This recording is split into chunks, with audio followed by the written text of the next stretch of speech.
Hi, everybody. Welcome to the Weird World Podcast. Hi. We're going to talk about something weird today, maybe. A mystery. Well, my name's Carrie. Oh, I'm Jack. I am Dean. And Dean is going to tell us something maybe weird, definitely mysterious. Yes. It's fun. Yeah, it's actually one of the most famous cases in the planet Earth. It is. In the planet Earth. In the planet Earth. It mostly takes place inside the globe. Now I'm going to have to change everything and set it to be inside the Earth during this whole thing, just to not have misspoken. Dan Cooper. He was absolutely unremarkable. Oh. He was maybe in his late 30s, maybe early 40s.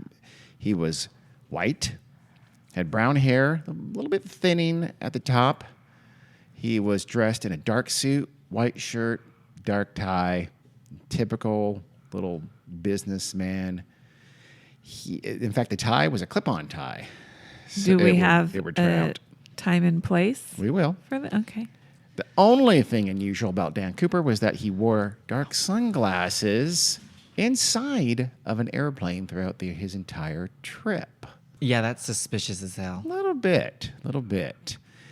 We know Dan Cooper's name because that is what he called himself at the Northwest Orient Airlines desk at Portland International Airport on November 24th, 1971. I was going to say, what's Northwest Orient Airlines? It would later become Northwest, which of course is now part of Delta. Delta. But at the time, it's called Northwest Orient. Really? Flew up and down the Pacific Coast. I was international, but it was based in Seattle, I believe, wasn't it? I'm not sure, to be honest with you. Well, Northwest makes sense. Yes, Yeah, it does. probably, huh? But Northwest Airlines, wouldn't later that be based in Minneapolis? Yeah. I'm confused. And now Atlanta. Yes. So this is Thanksgiving Day, by the way. So again, November 24th, 1971. Start your timeline. Actually. No, all I have to do is remember I was 5 years old. I was negative. Not doing that math. Cooper bought a ticket for flight 305. It was a Boeing 727-100. Whatever that means. Yep. It's a type of plane, I figured that. type of It commercial preceded jet. the 737 and then the 747. And then the 757. What are we up to now? I have no idea. I think 787. When they get to the 8, so they're going to redo it? I don't know how it works. Ask Apple. What's the one that they had to decommission because of the crashes? I don't. 787, maybe? I don't know. I'm not sure. I don't know what that was. This trip from Portland to Seattle would only take about 30 minutes, by the way.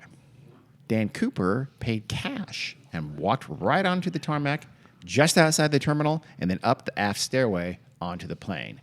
He never showed anyone any ID. He never went through X-ray. He never waited in a security line. 1971. Yeah. Your name was Dan Cooper if you said so. And you did not have to take off your jacket, let alone your shoes. You didn't have to pour out your drink at the security gate because you forgot and you bought it. Yeah. You have to pour out your cappuccino, your frappuccino. And, by the way, you can carry bottles of shampoo that were big enough to have more than, 2 showers maximum. He also did not have to show anyone what was inside the black attaché case that was apparently his only luggage. Now, all of this is just screaming, hey, look at me. No, it doesn't. If you're going from Not then, no. Seattle to Portland. Yeah, I mean, that could business be a trip. That's quick true. little A day trip. Yeah. Although this is at 2:50 p.m., but still, it didn't raise too much anyone's eyebrows really at all. So he took his middle seat in the last row. It's on the left if you're facing the plane. He ordered a bourbon and soda before the plane took off because that's what you did. Yep. And he set the attaché case on his lap and took a deep breath because the world was about to change. This was the innocent days of 1971. The world was a different place, as we've established. The world was not yet wary of Dan Coopers or Osama bin Laden's or fanatics with explosives hidden in the soles of their shoes yet. And of course, the nondescript man's name was not really Dan Cooper. He invented that, obviously. And then later, by the way, a reporter would screw that up and call him D.B. Cooper. Boom, boom. And that name still lives on now, decades later, as the only person in American history to ever hijack an airplane, get his ransom money, escape the authorities, and never to this day be caught. He's it. No one's done it before. The one and only, no one's done it since. Really? That is D.B. Honestly, work. That's cool. I'm not gonna we'll lie. get to it much later, but He was actually, this is going to be a multi-part episode, by the way. I should have said that up Bing. front. Here, I don't think we get to it here in episode 1, but he was really thought of as kind of almost a Robin Hood-like heroic figure by a lot of folks. Yeah. There's a certain kind of a sign of the times. We'll get to that later, but And maybe now too. probably now very much so if someone did it again. If someone did it like he did it. Yeah. So Flight 305 from Portland to Seattle was an afternoon flight. It was scheduled to leave at 2:50 p.m. for just a little quick half-hour hop north. Had 35 passengers in its 106 seats. So it was, about a third full or so. So stretch out. He had no one sitting to his left or right, by the way. Work. That's the best flight. In his row. That's why hence the middle seat. So bourbon in hand, Cooper waits for flight attendant Flourish Schaffner to pass by as she heads for the 2 jump seats at the back of the plane just before takeoff. That's where she and another flight attendant would sit during takeoff, right? They were kind of built into the aft exit, which is also a stairway in the very back of the plane. So she and a young flight attendant, a real newbie named Tina Mucklow, they took both those 2 jump seats on the way during takeoff. Cooper, though, he caught Schaffner's attention and he handed her a note as she walked by. Schaffner took the note and she sat down on the jump She seat. shut down. She did not. Oh, no. That's not good. So Schaffner took the note. She sat down on the jump seat. She stuffed it in a pocket and ignored it. She probably thought it was the guy giving her his number. This was not only a different time in the sense of security measures, but this was a very different, uglier time in another way. In the very, very early days of commercial flights, airlines were kind of sold luxury, right? Flying was mainly for the affluent, and rich people, as we know, have to be pampered. And the airlines promised exactly that. And they had wine, they had crystal, they had silver tableware, things like that. They really did. But now in the 1960s, especially the latter part, I guess throughout the 1960s and 1970s, airlines also sold sex appeal. So sure, the pilots were ruggedly handsome and they had those very cool uniforms. That was great for the ladies. But for most, especially business travelers, were mostly men. So far more important to this kind of sex appeal were the flight attendants. Yep. And by the way, they're still called stewardesses Yeah. at the time. They were sold really for their sexiness. Flight attendants had to be slim, had to be pretty. If they got pregnant, they had to quit. Oh, they weren't allowed to be married. Yeah, and that was dependent on the airline, but some airlines wouldn't even let them marry. They also literally had weight limits too. Yeah. God. You had to be under a certain weight. So Given still how Emirates does it, to be honest. Yeah, really? probably. Yes. Yeah. Just a little more. I'm calling you out, Emirates. Okay, well, anybody that has Jennifer Aniston cluelessly tell us how she can't believe there's no showers on everybody else's airplane, Right. deserves to have bad things said about them. So with this kind of sex appeal on sale, flight attendants were just constantly getting hit on. So Florence Schaffner figured that's exactly what happened. She saw this guy in the suit, the back of a plane. He handed her, no, it's just one of those annoyances that came with the job. She was sure. She figured I'd have a phone number on it, and maybe even invitation to go to his hotel, have dinner, and dancing or whatever. It was something for her. It's something just to be brushed off, which is exactly what she did. You just ignore it, pretend it didn't happen. Hopefully, they got the message. Only this was not something to be brushed off. Cooper, now wearing dark sunglasses that again he would not ever again take off for the duration of the flight. He saw what Schaffner had done with his little missive. So he leaned back toward her. Again, he's in the back row, right? And she's in the jump seat. It's just that kind of space between. I imagine there's a toilet there too. But he just kind of leans back toward her, and he says in kind of a hushed tone, quote, "Miss, you'd better look at that note. I have a bomb." Settle. Yeah, I'm not. But he did it. He whispered a little bit. Words you better not say on an airplane today. Oh, God, no. Unless you have a bomb, then I suppose you Even kinda have then? to do it. Probably Yeah. not even then. So that last part got her attention. So Schaffner retrieved the note. She read it. She undoubtedly read it again. And then she reached for the intercom to alert the flight crew. But it was too late. They were already taking off. They were just lifting off when she realized, okay, we can't abort the flight. Yeah. You can't explain it fast enough. So it was too late. they'll have to do it the old-fashioned way and get hijacked. Yikes. So Tina Mucklow, Old-fashioned way. actually the new-fashioned way. I was going to say, has this happened a lot before now? Not that much and not this way. Yeah. Tina Mucklow, she saw Schaffner suddenly unbuckle herself and walk those few feet to sit next to the man in that last row. It was right after the plane took off. And she thinks, that's weird. You're not supposed to do that. Yeah. I've only been here like 6 months, but I know you're not supposed to do that. So Schaffner, as she turned around back toward Tina, and she motioned toward the ground. She had purposely dropped the note. So she took the note off, she purposely dropped it in the ground. It just gets her attention, and it kind of motions to the ground. Tina understands, picks up the note real quick, goes back in her seat, and reads it. The note was written in felt tip ink in all caps, which, by the way, this is a time before that meant shouting. It was just very neatly printed. Undoubtedly, it was to disguise the handwriting in case Cooper could never get that note back. As it happened, though, he asked for it back once he was in communication with the flight attendants, and he got it back. So we don't know exactly what was on that note, and we don't have it any longer. He took it with him. But Schaffner remembered the key parts. She said that it said something about he had a bomb in his case. He warned against any, quote, funny business. And the note asked Schaffner just to go and sit beside him as soon as possible. Oh, okay. Which is what she did. So she did that in a whisper. So she sits next to him, and she kind of whispers, asking to see the bomb. I guess she's very thorough. She's basically, Honestly, call his bluff. Just to be sure, what if he didn't have anything? Yeah. So she only got a glance, but that was enough. Schaffner saw 8 red cylinders in 2 rows stacked on top of each other. And an anvil. And one of those holes that you throw into the ground. Yes, he was not Wile E. Coyote. She took the cylinders to be dynamite. Of course. TNT, baby. Yeah. She also saw these red insulated wires attaching from the dynamite to a large cylindrical battery.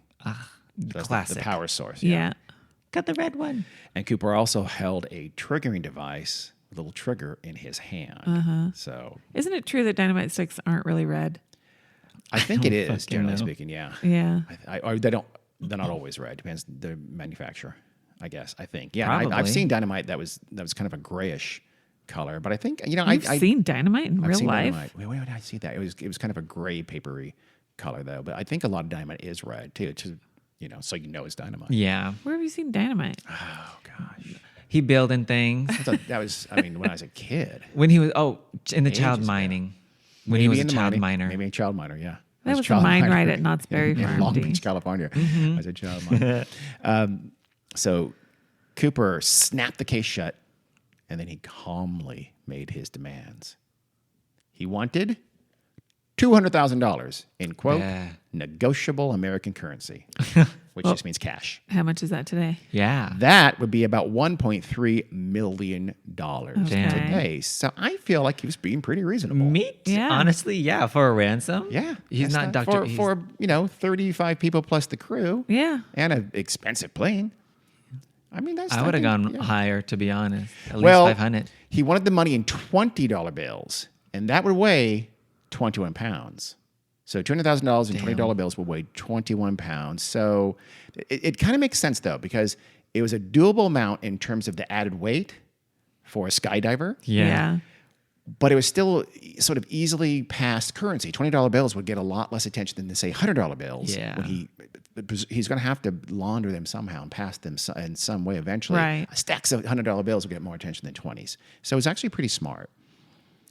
He also asked for 4 parachutes, but really 2 primary chutes and 2 reserve chutes. So essentially, the reserve chute is basically, it's only used if the primary chute does not deploy somehow or malfunctions, and then you can pull that ripcord. So effectively, Cooper was asking for 2 parachute rigs, but still, he was asking for 2 parachutes. We'll get to that. That was brilliant. Meanwhile, after reading the note, Tina Mucklow, she called the cockpit, and she told the flight crew what was going on. We're being hijacked. This is not a drill. The man said he has a bomb. What do they do? I wonder if they even had like a protocol in place for that, or Yeah. if the pilots got Yeah, that I message don't and know. just shat. There had been hijackings before. Yeah. But they were of a different ilk.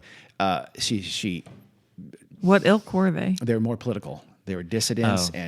and rebels and things like that. It was That makes take sense. us somewhere, not. Take Us to Cuba. Yeah. We'll talk about that later. But Ooh. Take Us to Cuba was already kind of a meme. You want to hear my Take It to Cuba story? Yeah, Do you remember Alan Funt? I do. Jack, do you know who Alan Funt No, but is? that's an amazing last That is name. that's a dangerous last name. That's why it's so great. It's like a doubly dangerous last name. That's a cool name. Well, some of you kids might be familiar with Candid Camera. Yes, yeah. was a TV show. Okay, yes. In the 50s, right? Started 60s. It was on forever. actually literally started as a radio show, if Did you it can really? believe that. How But does Candid Camera start as a radio show? How does Candid but Camera that's start as a funny. radio show? they Anyway. like showed up at people's houses and it was all audio and Yeah. yeah. Oh, But it was it audio got a radio. reaction. Yeah. Yeah. So there's anyway. okay. But so anyway, Alan Funt was the creator and star of Candid Camera. And he was taking, I think this was mid 60s, like 66. He was taking his wife and two small children, like babies, to Miami, probably from New York, I'm guessing, is where they were based. And there was a hijacking, and the hijacker held a knife to the throat of one of the stewardesses and, dragged her up to the cockpit to tell the captain, take us to Cuba. Yep. The classic. Yeah, he said It was really yeah. kind of a thing. It he had a happened multiple partner times. on board. So the one of the stewardess or whatever started walking through the cabin saying, "Does anybody speak Spanish?" Because I guess the hijacker mainly spoke Spanish and they were having a hard time communicating with them. And so I guess they got somebody to speak Spanish. But then somebody in the cabin saw Alan Funt and immediately said, "Oh my gosh, it's you. This isn't real. This isn't funny. Are you doing this for your show?" And so they got everybody on the plane convinced that it wasn't a real hijacking.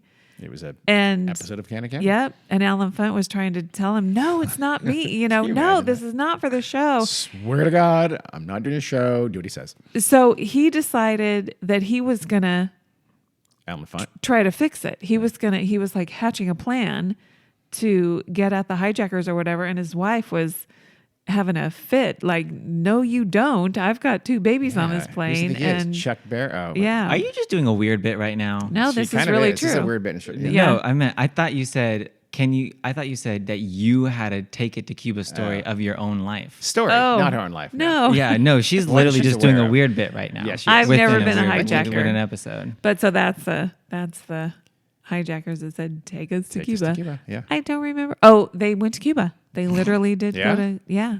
And when they landed in Havana, the military was there and, the plane was surrounded. Interesting. Good Very story. interesting. Well, Thank you for that. sidebar. Thank you for that Alan Funt. sidebar, Care Bear. She Rest in pieces.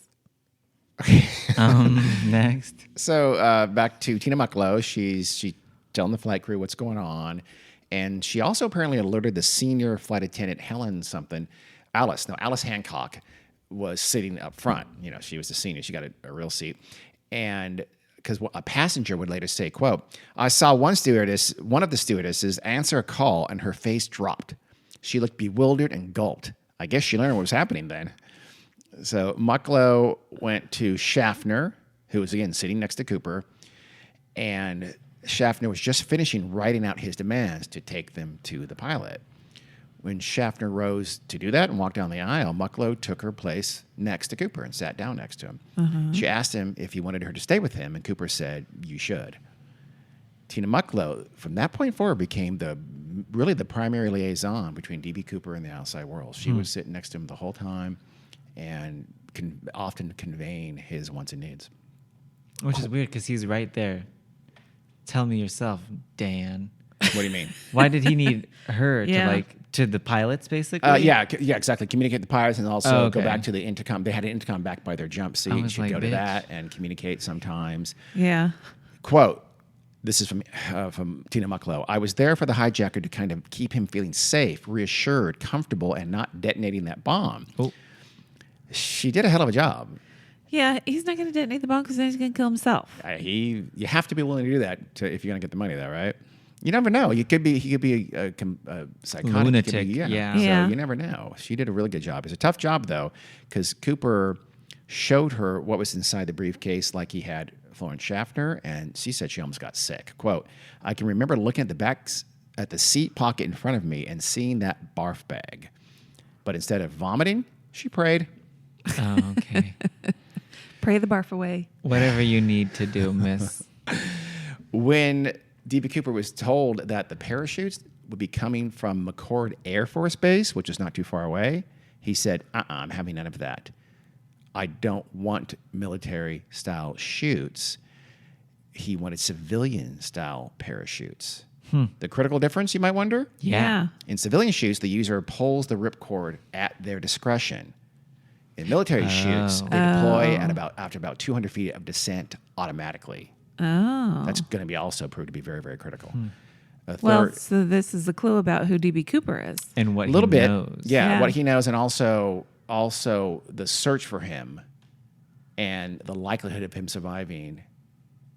It has some impact on that, on the reasonableness of that.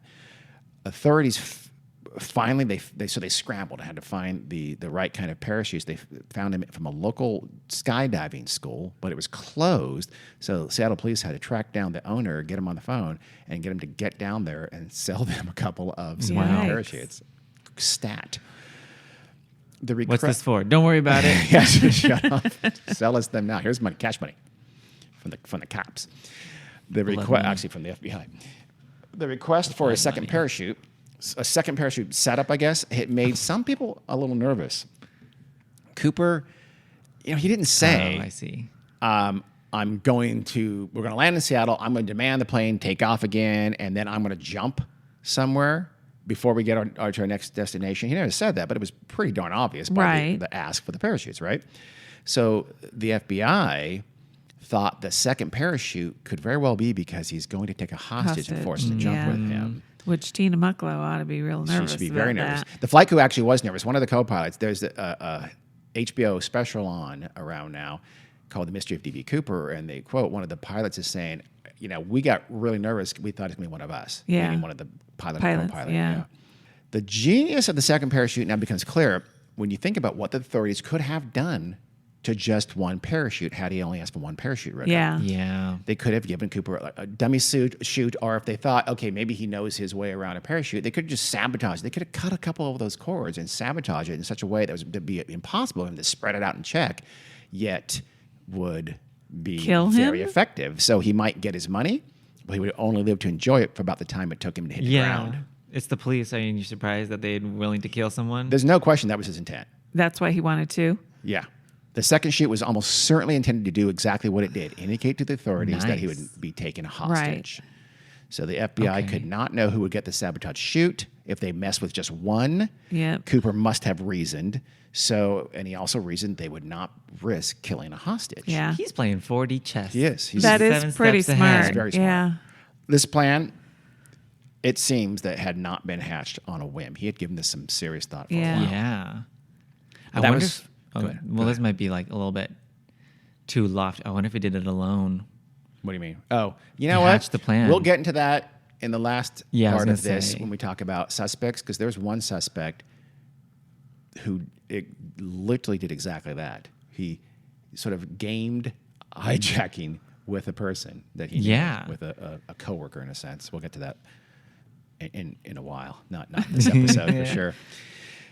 But that was not all that Cooper did. That was pretty smart. He also demanded a fuel truck be already at the Seattle airport to meet the plane when it landed. The plane would be immediately refueled, and Cooper would get his money right away, as quickly as possible. And he said, further directions will follow when I'm on the ground and I have my money, and the plane is fueled up. Wow. So Cooper, what he was doing here was constricting the time for the FBI and law enforcement to prepare any kind of countermeasures. I mean, they can still have people there, but the quicker you make this happen and you're back up in the air, the better for him. Yeah. Is much less time to figure out what their plan should be for the authorities. Yep. And that's not all. That Cooper was doing this on a 727 was also very well thought out. The 727 was the only commercial jet someone could parachute from because that rear exit stairway we talked about, the one he'd come up on, that aft exit is behind and under the engine. So someone could jump out of there and not get sucked into the engine like they would in pretty much any other plane. Because you can open the door and then lower the stairway, and it's at the very back of the plane. It's weird. That is weird. Yeah, it is. It's unusual. So that was pretty genius. He thought of everything important anyway. Yeah. There's one thing you'll see in a minute he didn't think of. I think he worked for Boeing. We'll get to that. Or a little bit of some. Yep. Schaffner would say that Cooper was calm and polite, and he just wanted his money the whole time. At this time, what was usually called air piracy was associated almost entirely with, as I said, political dissidents and what we now call terrorists. So there had been politically motivated skyjackings across the world since about 1960. In fact, in the United States at least, there had been several Cubans wanting to go back to Cuba, but were unable to because the U.S. had a travel ban. You couldn't go to Cuba legally. So they had multiple times where people, the stereotypical, bearded rebel who said, take this plane to Cuba, or sometimes take this bus to Cuba. Take this bus to Cuba.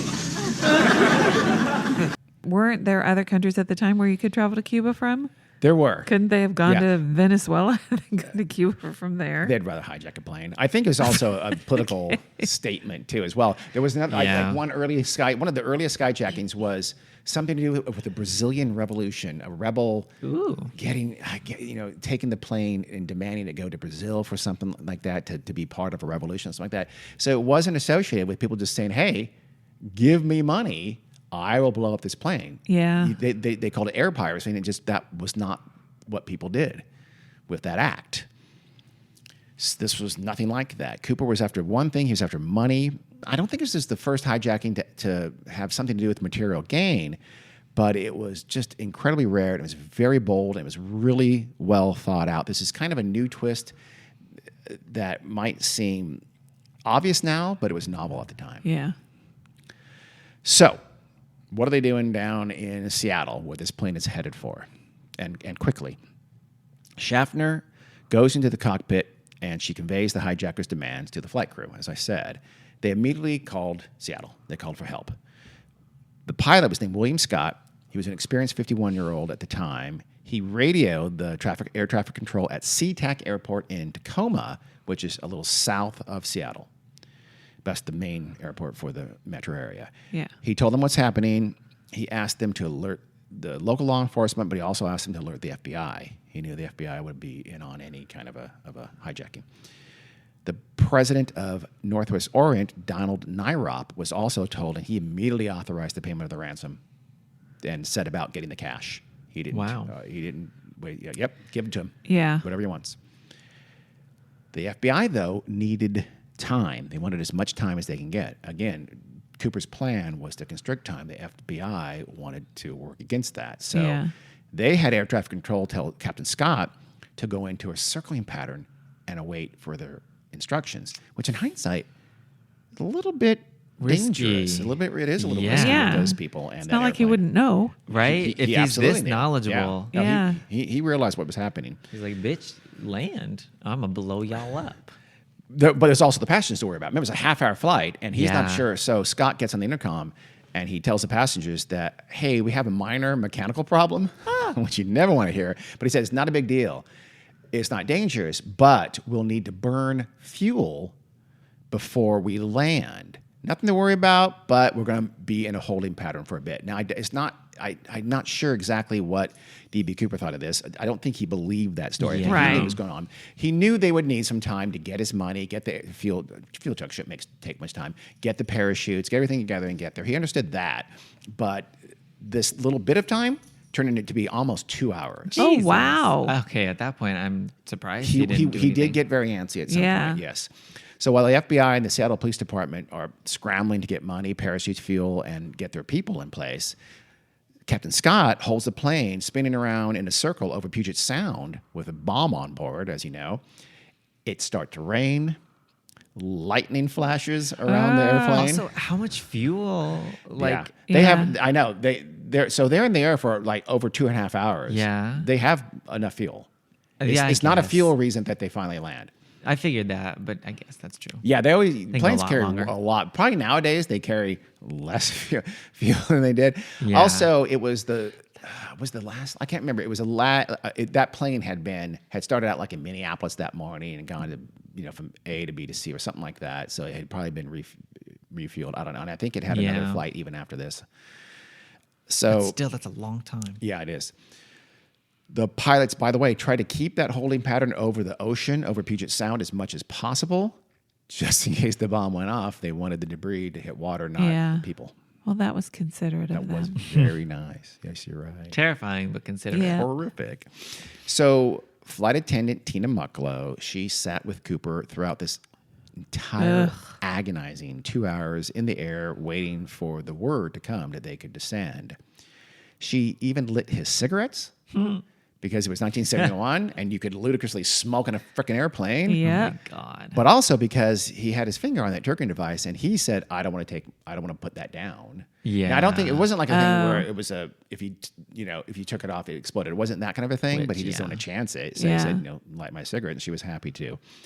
So still, that would have been fun. Can you imagine how her hand is shaking trying to light his Raleighs? So Tina Mucklow, the flight attendant, said Cooper was getting increasingly impatient at the delay, as we guessed, but still, he was always polite. He never even raised his voice at her. He wasn't nervous, she later told investigators. Quote, he seemed rather nice. He was never cruel or nasty. He was thoughtful and calm all the time. End quote. In fact, Cooper asked for a second bourbon and soda. That seems like it'd be a little nerve-wracking. You don't want this guy to get sloppy drunk, but still, he can handle his liquor. She got him a second bourbon and soda, and he gave her the money in cash for both the drinks. And he told her, keep the change, but she refused. She declined. He even mentioned they should request meals for the crew during the layover in Seattle when they waited for the fueling and stuff like that. He said, the crew might be hungry because he didn't say this, but obviously they were going to fly again. So he said maybe they should have some food ready for him. He's a good guy. He's looking out for him. He is. He's a conscientious guy. Yeah. He thinks about others. A nice sky pirate. Yes. Yeah. D.B. Cooper, kind sky pirate. Cooper also seemed to know the terrain very well. He said, like, for instance, they're flying over Tacoma. He said, hey, it looks like Tacoma down there. And indeed, they were flying over Tacoma at the time. He also mentioned that McChord Air Force Base was only about 20 minutes drive from the airport. That was true. He knows. He knows this area. He knows what he's doing here. Or has he done his research very, very well? Or both. True. He appeared completely in control. What He knew what he was doing the entire time. So on the ground, the FBI has taken charge. They secured 10,000 unmarked $20 bills from several banks in the Seattle area. Lord. Because he ordered it for the serial numbers to not be sequential. So they went to multiple banks and got 10,000 of these $20 bills. They photographed every single bill on microfilm. Oh my gosh, that's what they needed the time for. That's a big part of it, yeah. Wow. Most of the bills were from 1963 and 1969 series, and they had serial numbers. They weren't consecutive, but they all started with the serial number L, and they were all from the Federal Reserve Bank of San Francisco.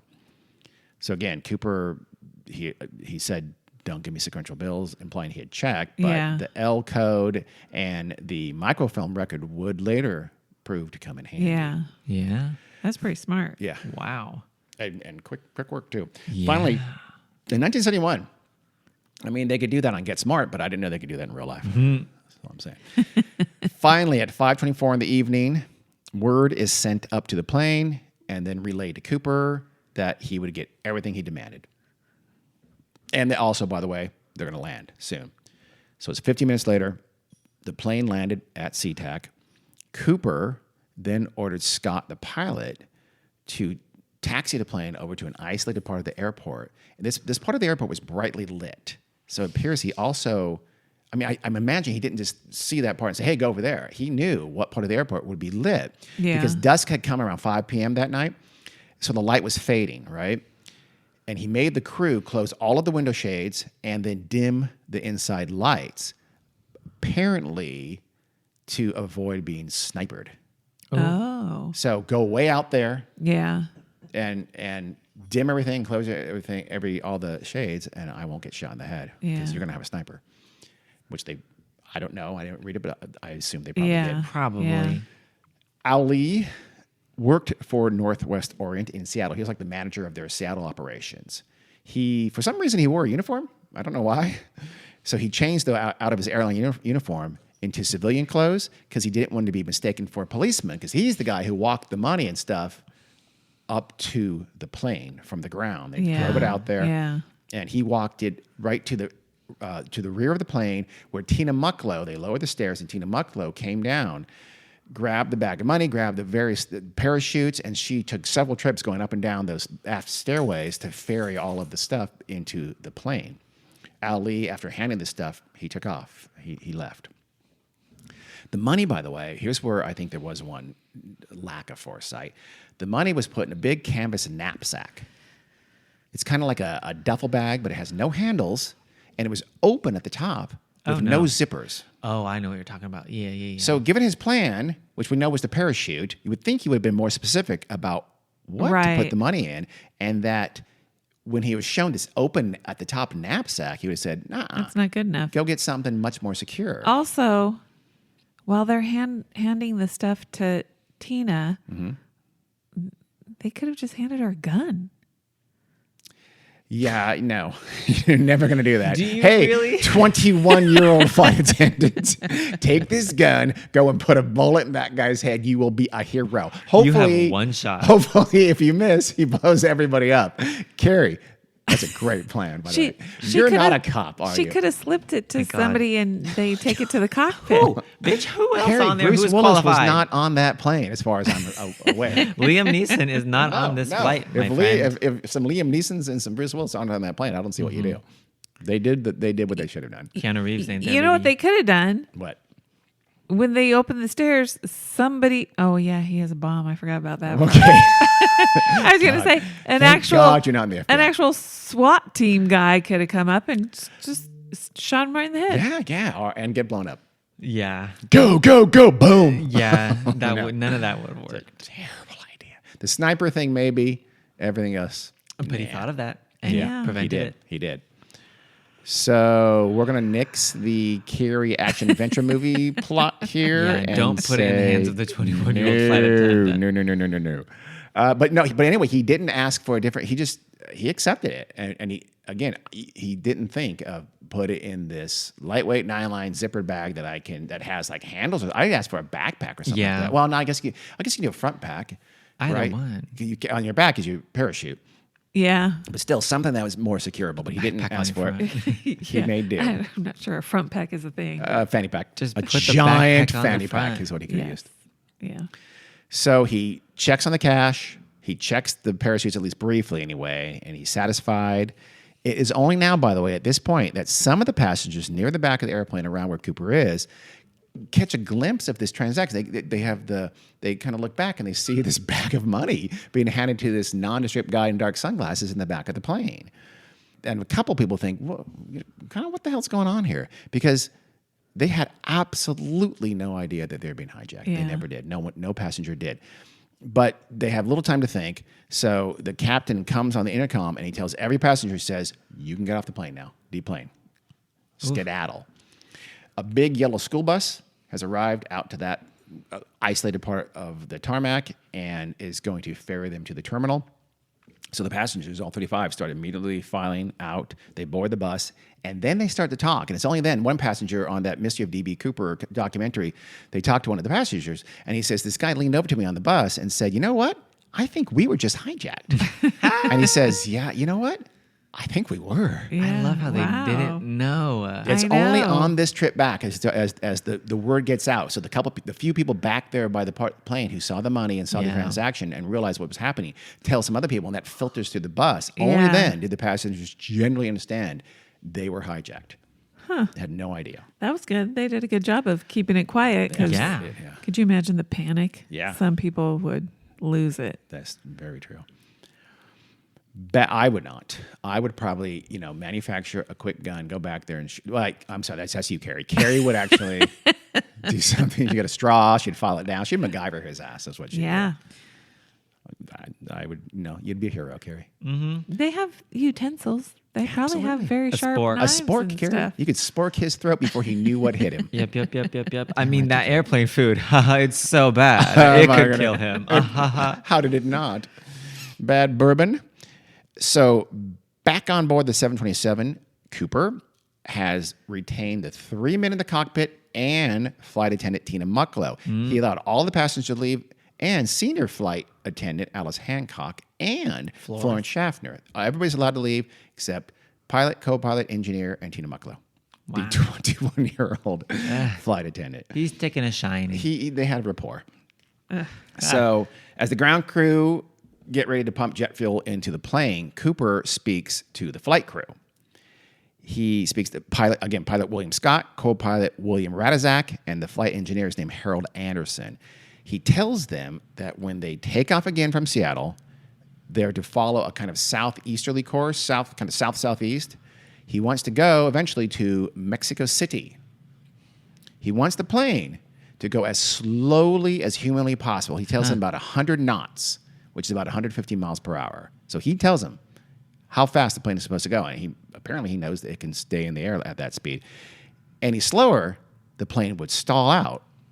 But we'll see in a minute of why you can guess of why he wants the plane to go so slow. He also says that they are to ascend no higher than 10,000 feet, 3,000 meters.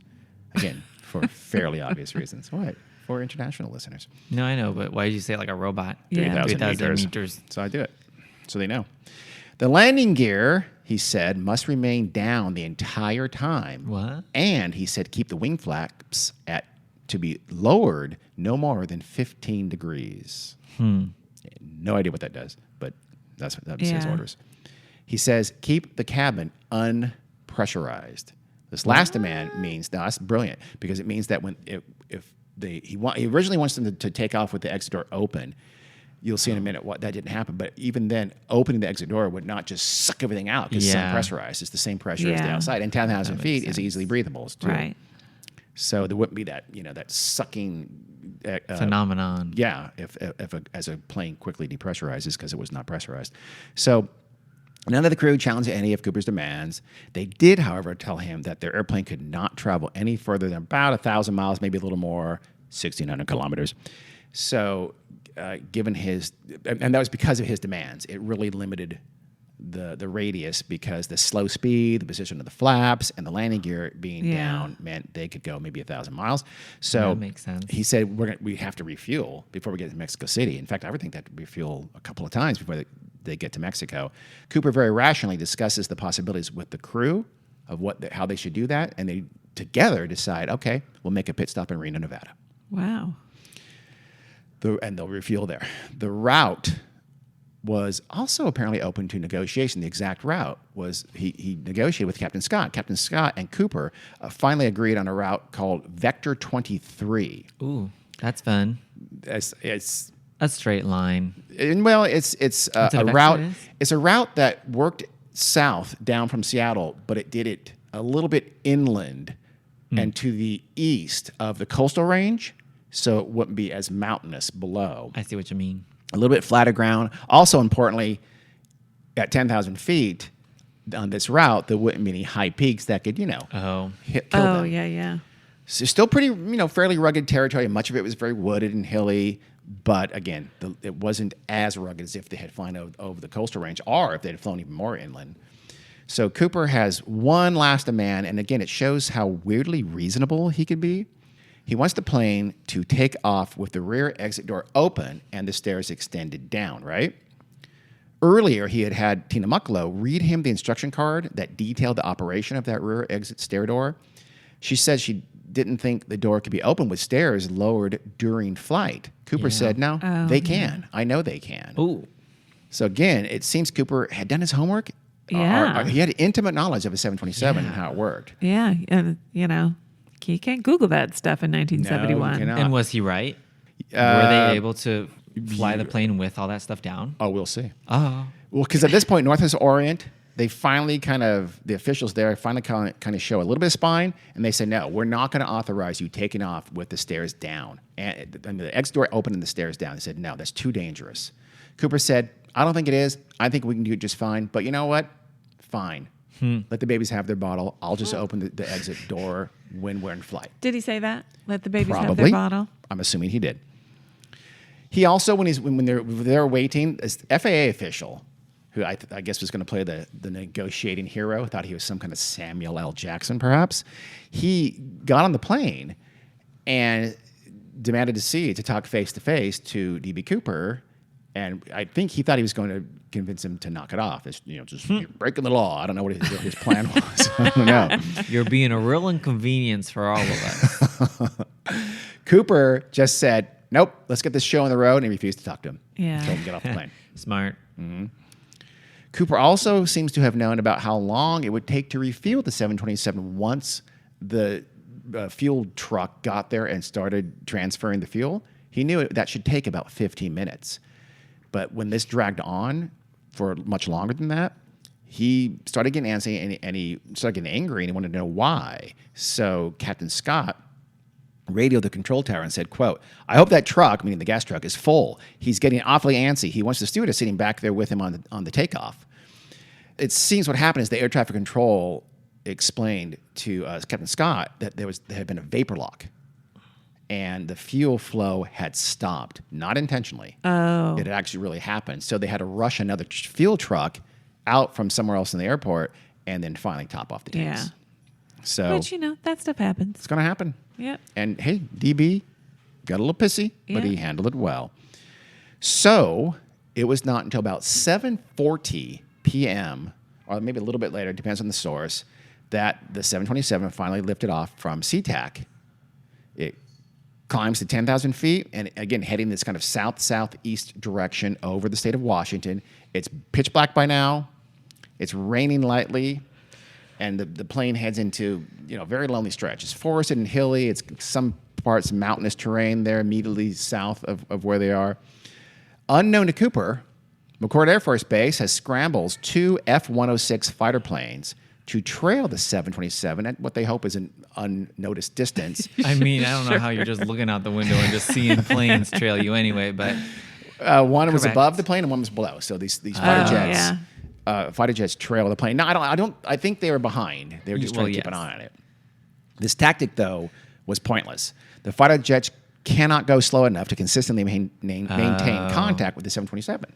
It's just 100 miles an hour is just too slow. Yeah. for a fighter jet. Yeah, or 100 knots. Sorry, 100 knots. So yeah, these are fighter jets that can go a lot faster. Yeah. So they were able to fly ahead and come back, but they didn't always have eyes on it consistently. So a third plane, a Lockheed T-33 trainer, was already in the air for a completely unrelated mission. I think it was with the Washington State National Guard. It's also sent to trace the Boeing, the Flight 305. The T-33, however, doesn't find the 727 until it's near the California-Oregon border, which is well after, as we'll find out in a second, D.B. Cooper jumped. So, and even then, after it finally spots the plane it's supposed to be trailing, it has no fuel and has to break off and go back and land. Jeez. So wait, did the people in the plane, they knew when D.B. Cooper jumped off? Well, you'll see. Oh, okay. So all this time, Mucklow is in the 727 cabin alone with Cooper. So it's the three flight crew, open the front, cabin door, cockpit locked. Only Mucklow is back there with D.B. Cooper. At about 8 p.m., maybe a little bit before 8 p.m., Cooper gathered his money, his parachute, and his rear seat. He'd been kind of checking them already. And he gets them together, though, there. He has Tina Mucklow help him open the aft door, the exit. Of course, it's a gust of wind and noise rushes into the cabin, but the stairs are still upright, and they're in the doorway there. Yeah. But still, it's again they're low enough where they can easily breathe, and of course, the plane was depressurized, so they aren't sucked out. And although she's still worried, Tina Mucklow said later she was still worried that when he did lower the stairs, it was possible he could fall out or be forced out, and she apparently worried about that. I'm not sure exactly, but literally, like I worried about. Okay, A little bit of Stockholm there, Miss Tina. A little bit, maybe. Honestly, me too. Maybe. He sounds like a nice man. Mucklow again explains to him exactly how he is to lower the stairway. So it doesn't appear He has knowledge, but it doesn't seem like he had actually lowered a stairway before, literally personally. He knew how it was supposed to work, but he had her explain the card to him, and he had her, again, remind him, here's what you do to lower the stairway, because she did it every day.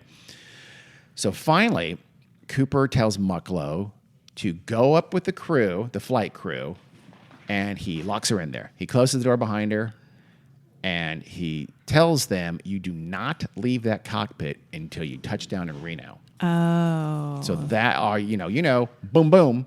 So they do not leave the cockpit. They know better, too. So she's up there with them, door closed. He's back there now in the entire fuselage by himself. And as she walks away, she sees he's kind of, preparing the chutes. And she turns around and asks him to please take the bomb with him when he jumps. Yeah. But he doesn't answer her. She's not sure if he heard her or not, but he doesn't answer. As she leaves, though, she notices that Cooper is tying something around his waist. She assumes it's the knapsack, the money, but she just kind of gets a little glance behind. And she assumes he's tying the money around his waist in that large open knapsack. He must have tied it off. Yeah. Or I'm kind of imagining... Oh, no. I see. Now I'm imagining the right thing. I was kind of imagining a knapsack kind of with like a drawstring thing at the top, but no.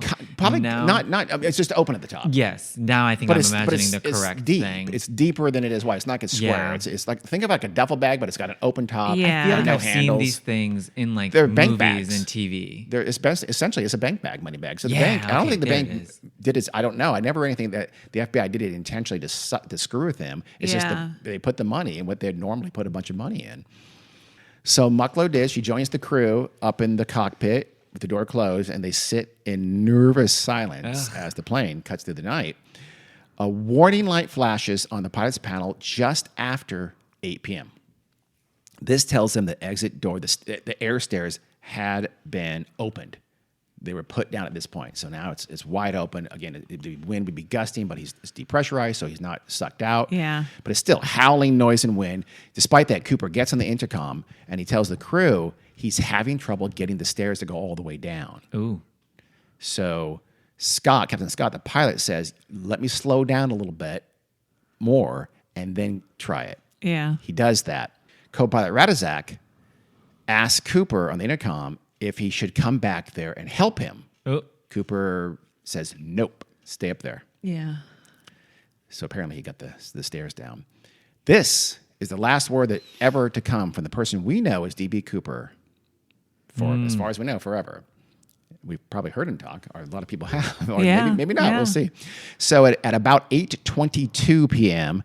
or 8:13 or 8:24, depending on the source, which pisses me off, the crew, I've literally read all three of those times, which is super annoying. I don't know. How did that kind of shit is always happen? I looked confused back me. and I found some old New York Times articles in the archive there, and I didn't see an exact time there. But the source I trust the most at 8:22. So 8:22, the crew feels a sudden updraft, and it tilted the plane kind of violently, the tail of the plane upward. Oh. So they feel the tail jump up, right? Ooh, that's not the way I want the tail to go. No, it's not. I'd rather the tail remain pretty stationary, Very to be honest. honest. The tail goes up, the nose goes down. Yes, it did. It did. But the pilot corrected very quickly, and he got the plane level. And Captain Scott, notes the time and the location. He says it's 8:22, presumably, and they're that roughly 25 miles north of Portland, which is not too far from the Lewis River. I didn't get very far. Yeah. No, If they're leaving they from basically Seattle. crossed Washington north to south. Yeah. So it's not nothing. It's a good sized state. Yeah, but they're on their way to Mexico. Yeah, so well, they're on their way to Reno right now. That's true. Yeah. So, but still, they didn't get far through their And journey. Reno is going to be to the southeast still, by the way. Yes. Yeah. That was a big bump, Radizak says. He's the co-pilot. He says, I think we just lost our passenger. Yeah. They all nod. Oh, they know I what's going on. So see. that was him. They think The weight. that was him jumping. They think. So as I mean, far as we what know, else? that's about the area. We'll learn later again. The exact area is actually maybe not as precise as the pilot, Captain Scott, thought it was, or he certainly can't be as sure. And later, actually, he would come to think I was a little bit off. I was wrong about where exactly the plane was. There's wind. There's things like that. This is not. Planes aren't exactly precisely where they think they're going to be. Yeah. It's just 1971. Right, Where it's yeah. even less exact than it is now. So, but still, so they're pretty sure he's not back there anymore, but they don't risk it and go back. They stay in that cockpit. They go all the way to Reno. There's just no reason to risk it. So 2 hours later, around a quarter after 10 p.m., the plane finally touches down in Reno. The landing crew there I guess they see it touch down or approaching the runway with the aft stairway and the stairs all fully deployed. So he got them open. Yeah. Despite this, the plane lands quite safely. So he was right. At least, well, he thought it could take off safely as well. It probably could. I'll trust DB. I mean, if it can land safely, I feel like landing is more dangerous than taking off. I don't know. To me, in my head, in my no pilot Yeah, having yeah. knowledge Those are head. by far those are the two most dangerous Yes, times to be on an 100%. airplane. Yeah. By a lot. I'm actually a little more nervous on takeoffs than landings. Really? Yeah. Depending Depending on some landings, it depends on where you're landing. That's because I always get, if I'm getting sick on a plane, it'll be during the landing. Oh, really? That's probably why. Probably the other way around for me. Or it has indeed been the other way around. But I wasn't plain sick. It was quite the opposite. It was another kind of sick. The crew, it was booze. Drunk. Yeah. Very, very, very drunk. They're not alcoholics, guys, I promise. No, you weren't They're drunk. not. They're not. You were hungover. Oh, I was probably both. Yeah. What? It was Oh. like 4 a.m. You when could I be hit that. both. Side note, he was not with me. No, I I wasn't. had I was in nothing to do with Florida. it. Well, That'll do it. was it a business trip? Yeah, it was. Oh, Lordy. The crew cautiously peek out from the cockpit, and they indeed, as expected, find that they are alone. Yep. The second parachute and the clip-on tie is all that D.B. Cooper has left behind. The clip-on tie You don't want said, that I thing can't flapping take in your this face." fashion Yeah. travesty with me. You know, he just wanted to look like a normal, everyday Yeah. businessman. He wanted to be Yeah. it's just completely inconsequential, totally not noticeable. That's why. So he didn't wear the sunglasses on the plane. He put them on basically when he sat down because he didn't want to draw Oh. attention to himself. That's my Yeah. speculation. But so then Yeah. from that point on, what? He didn't want people to see his Exactly. beautiful blue eyes. No, so because No. he knew they're going to draw Identify. sketches of him. Yeah. and the eyes are a critical part. So They're the most important part, yeah. in my opinion. So this guy, he was doing some serious thinking, baby. Yeah, he thought of pretty much everything except He really for that did. one money Except bag for thing. get a better money bag, bro. Yeah. He also left behind 8 cigarette butts. All of them filter tip Raleigh. Smoke 'em if you got 'em. Cool mountain flavor. I don't know. I don't know if they even still exist. Warning: smoking tobacco causes cancer. That will kill you and make you an asshole. So no one is sure quite when, but at some point, the FBI lost I all 8 cigarette was butts. gonna ask if they which, saved 'em. as we Yeah. know, could now be tested for DNA. Yep. So Which no one has it's- any idea what happened to them. They're probably sitting somewhere. And there's boxes and boxes and boxes of D.B. Cooper Evidence. investigative evidence and material, but those cigarette butts have never been found. What? Wow. And no one even knows when they went missing. Wow. Yeah, So not cool. somebody thought, oh, hey, I can salvage those. Let me take them. Why have I said that? I don't know why the accent, I don't, but sure. So the FBI, state troopers, sheriff deputies, and the Reno Police Department, led by, I imagine, Thomas Lemon, are all there to greet the plane. Thomas Lennon. Yeah. Sorry, my bad. Great actor, by the way. They scramble aboard, guns out. They never know. Yeah. So they check every crevice of the plane, think maybe he's hiding, maybe it's all a ruse, maybe there's a plot twist coming, but there isn't. They check Peekaboo. every Yeah. crevice. There is no hijacker there. No hijackers hiding on that plane. So somewhere in the rain of the dark between Seattle and Reno, D.B. Cooper has jumped out of a 727 at 10,000 feet and what? Disappeared. And we will find out more on the next episode of the D.B. Cooper case. Dun, dun, dun. Till then, Carrie, tell them stuff. You can find us on weirdworldpodcast@gmail.com. I mean, that's where you can write to us, not find us. You can find us. Tell us at who DB Cooper is. Weird World Podcast on Facebook and Instagram, and Weird World Pod on Twitter. So we're going to talk about the investigation. We're going to talk about the search. We're going to, and then we're going to definitely get to who was D.B. Cooper. There's some really, really good suspects. There's some very details. There's some ridiculous suspects, but they're fun. And I have. We'll talk about it later on a different episode of this, but I have a favorite. Oh, So we'll Well, see. okay. Can't wait to hear it. All right. Until Okay. then. See you later, bitches. Okay. Bye.